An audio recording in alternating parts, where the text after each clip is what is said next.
నాన్న నా బర్త్డే వస్తుంది నాన్న. ఏంది బర్త్డే వస్తుందే? రాని లేదా చూసుకుందాము. ఎంతమంది నైనా తీసుకురాని చెప్తా దాని సంగతి. అరే అది కాదు నాన్న, నాకు ఒక 60 కావాలి. 60 ఏందిరా? 60 100 తీసుకెళ్ళు. చాక్లెట్లు చాక్లెట్లు కాదు నాన్న, 60,000 రూపాయలు కావాలి. ఏంది 60,000? మా ఫ్రెండ్స్ అందరికి పార్టీ ఇవ్వాలి. 60,000? 60,000లో ఎన్ని సున్నాలు ఉంటాయో చెప్పరా నువ్వు. తెలీదు నాన్న.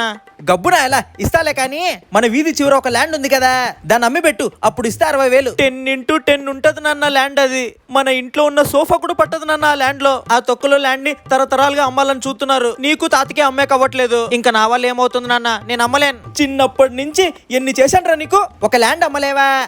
ఏం చేసావు? చిన్నప్పుడు రిమోట్ కంట్రోల్ కార్ కొనివ్వమంటే టీవీ రిమోట్ కి బొమ్మ కార్లు అతికిచ్చి ఇచ్చావు.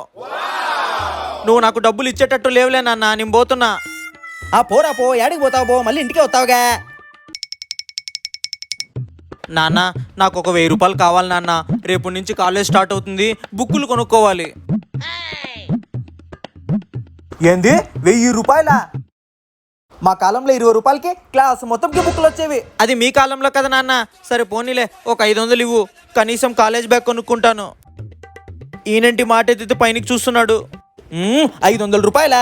మా కాలంలో మేము 2 రూపాయలు బ్యాగ్ కొనుక్కొని అందులో మొత్తం బుక్కులు పెట్టేసుకునే వాళ్ళం. ఏంటి నాన్న మీ కాలంలో దానికి నేనేం చేయాలి నాన్న? పోనీ ఒక 5,000 ఇవ్వు, నేను షాపింగ్ అయినా చేసుకుంటా. చచ్చిన వాళ్ళ నాన్నతో మాట్లాడుతున్నట్లున్నాడు, నా కర్మ.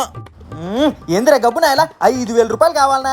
మా కాలంలో మేము 50 రూపాయలకి 5 జతల చెప్పులు కొనుక్కునే వాళ్ళం. ఏంటి నాన్న మీ కాలంలో మరి మీ కాలంలోనే కొనుండొచ్చు కదా నాకు బట్టలు, బుక్కులు, బ్యాగులు. నీకు కొనిచ్చేకి డబ్బులు లేక ఇలాంటి సాకులన్నీ చెప్తున్నావు. పెద్ద పిసినారి నాన్నలో ఉన్నావు కదా నాన్న నువ్వు.